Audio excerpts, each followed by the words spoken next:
Hola, buenas tardes, ¿cómo están? Bienvenidos a mi canal. Si recuerdan, a principio de años les hablé del libro Bushido de Inazo Nitobe y la nueva edición que había publicado la editorial chilena Oso de Agua.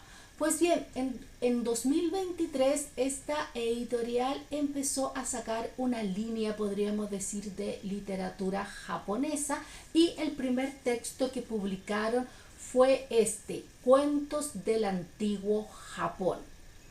Y el año pasado sacaron el segundo volumen de esta colección.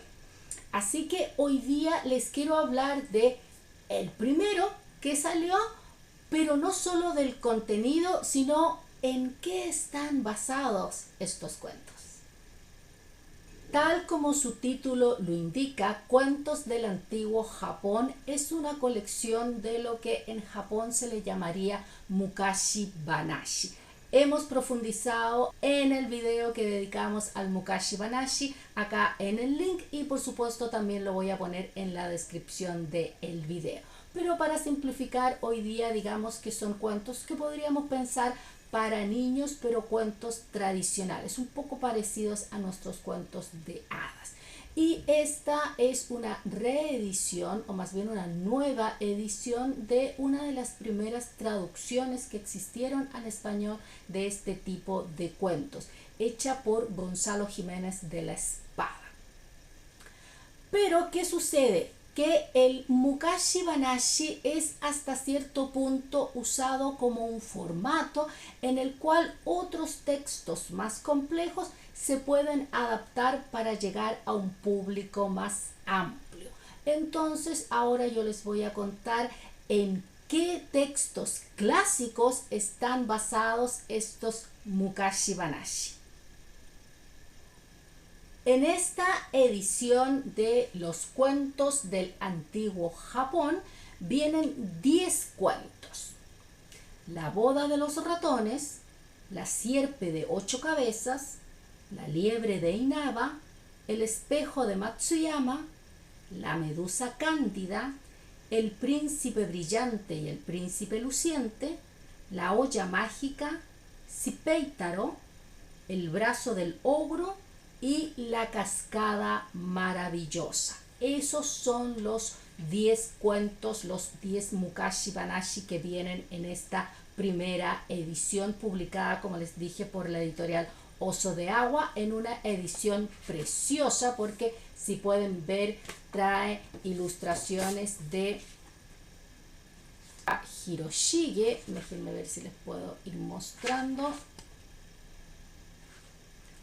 Y las trae en todo el texto. Van apareciendo estas ilustraciones en estilo ukiyo-e. Utagawa Hiroshige fue uno de los grandes maestros del ukiyo-e, así que evidentemente son unas ilustraciones preciosas. Bueno, entonces vamos a ver cada uno de estos 10 cuentos en qué obra clásica está basado. No se preocupen, no les voy a spoilear el cuento ni tampoco la obra clásica, simplemente vamos a hacer la conexión para que ustedes sepan que no solamente están leyendo algo que, como les decía, podríamos decir un cuento infantil, sino algo muchísimo más profundo. Vamos a comenzar con La boda de los ratones, que en realidad es una historia que la podemos encontrar compilada en el Shaseki Shu. El Shaseki Shu es una colección de Setsuwa. Los Setsuwa eran cuentos tradicionales que una vez más también se podían ocupar como formato, aunque en este caso estaban enfocados más bien a un público adulto general, y se podían tomar diversos tipos de historias, como por ejemplo están los Bukkyo Setsuwa, los Setsuwas budistas, en los cuales se podían tomar los sutras, que evidentemente son textos más complicados de entender para el público general, y transformarlos en cuentos para que fueran más fáciles de comprender. Entonces, el Shasekishu es una colección de este tipo de historias, de estos Setsua, y traen historias de la China, de Japón y de India. Y específicamente La boda de los ratones es una historia tomada de un cuento tradicional indio. Así que ahí tenemos nuestro primer Mukashi Banashi. El segundo es La sierpe de 8 cabezas, que está basada en una historia que aparece en el Kojiki. El Kojiki es el primer texto que se redactó en Japón por allá por el siglo VIII, principios del siglo VIII, y que cuenta los mitos fundacionales de Japón. Específicamente este de la sierpe de 8 cabezas está relacionado con la historia de Susanoo, el dios de las tormentas y del mar, hermano de Amaterasu no Omikami, la diosa del sol, la diosa más importante del panteón shintoísta. Y entonces hay una parte en la que Susanoo llega a un pueblo costeño y ahí le cuentan que hay una serpiente de 8 cabezas que está aterrorizando a todos los habitantes y él tiene que tomar acción. Entonces La sierpe de 8 cabezas está basado en esa historia de el Kojiki. El siguiente, La liebre de Inaba, también está basada en una historia de el Kojiki, una historia que sale un poco más adelante y que el protagonista principal es uno de los descendientes de Susanoo no Mikoto, del dios Susanoo. Es Okuninushi, el dios Okuninushi. Y ahí él tiene una aventura bien interesante con una liebre y es en esta historia de el Kojiki, el primer texto redactado en Japón, que se basa este Mukashi Banashi, La liebre de Inaba. El siguiente es El espejo de Matsuyama, que está basado en una leyenda budista china que fue recopilada por Otomo no Yakamochi en la zona de Echigo. Otomo no Yakamochi fue el compilador principal de el Manyoshu. El Manyoshu es la primera antología de poesía autóctona japonesa del año 759, pero Yakamochi no solamente coleccionó poesía, sino que en realidad era un bibliógrafo, recoleccionó todo tipo de historias y una de ellas fue esta leyenda budista china en la que posteriormente a través de los siglos se basaría este Mukashi Banashi, el espejo de Matsuyama. La siguiente es La medusa cándida, que está basado en mitos del monte Aso, específicamente una medusa que no tenía huesos. Es una medusa, evidentemente. Entonces es una leyenda tradicional de esa zona. El monte Aso es un volcán, como son la mayoría de las montañas en Japón, y en esa zona se creó esta leyenda que posteriormente sería adaptada a, como dijimos, Mukashi Banashi. Seguimos con El príncipe brillante y El príncipe luciente, que está basado una vez más en una historia que aparece en el Kojiki. Ya dijimos, este primer texto que trae los mitos fundacionales japoneses, y que también aparece en el Nihon Shoki, que fue un texto un poquito posterior, de unos pocos años después, que de nuevo trata el tema de los mitos fundacionales, pero también podríamos decir la primera historia de el Japón con personajes reales. Y ahí viene la leyenda de Hori y Hoderi, dos hermanos, y un tema con un anzuelo. Ya, no les voy a dar más detalles, pero es en esta historia tradicional clásica, como dijimos, de el Kojiki y del Nihon Shoki, donde se basa el príncipe brillante y el príncipe luciente. Avanzamos con La olla mágica, la cual está basada en una leyenda del templo Murinji.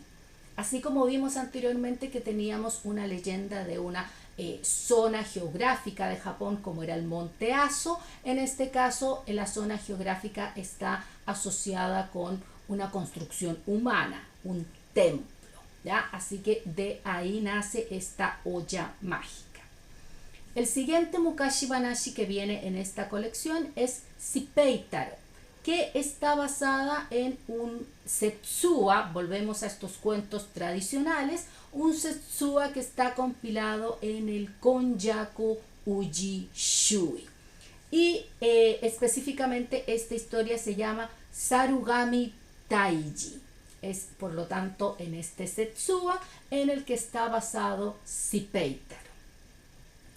El brazo del ogro, el penúltimo Mukashi Banashi de esta colección, está basado en otro Setsuwa que aparece en el Konjaku Monogatari, esta colección de Setsuwa muy populares y que hay una selección de ellos que está traducida y publicada en español.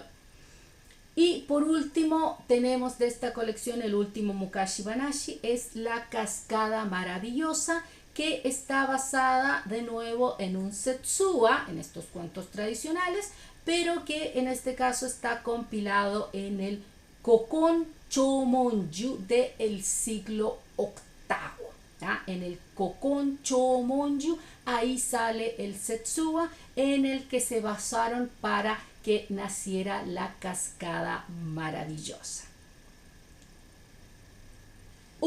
Me cansé porque eran muchas historias y muchas obras en las que estaban basadas. Una de las cosas interesantes a considerar acá es que al ver estos cuentos, estos Mukashi Banashi, que como les digo, están enfocados, podríamos decir, a un público infantil, aunque evidentemente lo puede leer cualquiera, pero hay que tener cuidado porque no es una historia simplemente infantil, no, ese es el formato, podríamos decir. Son historias muchísimo más antiguas que tienen raíces en la literatura clásica japonesa, como vimos en los shisho, en los textos históricos, en las colecciones de Setsuwa, en leyendas budistas, en leyendas locales. Por lo tanto, leer cuentos del antiguo Japón es algo que nos permite profundizar, perdernos en esta historia milenaria del Japón antiguo, tal como dice el título,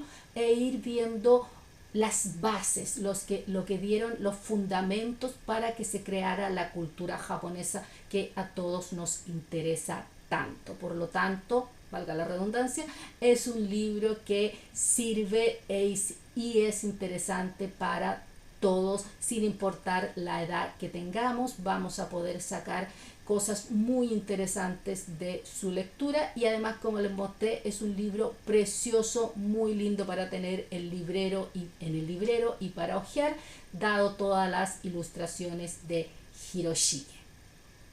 Bueno, espero que les haya gustado este video. Por supuesto, cualquier otro video que hayamos hecho en el canal y que esté relacionado con lo que hablamos hoy día, así como los links por si es que les interesa adquirir este precioso volumen, los voy a poner en la descripción del video, y si les quedó cualquier duda, cualquier consulta, por supuesto me la pueden hacer en los comentarios.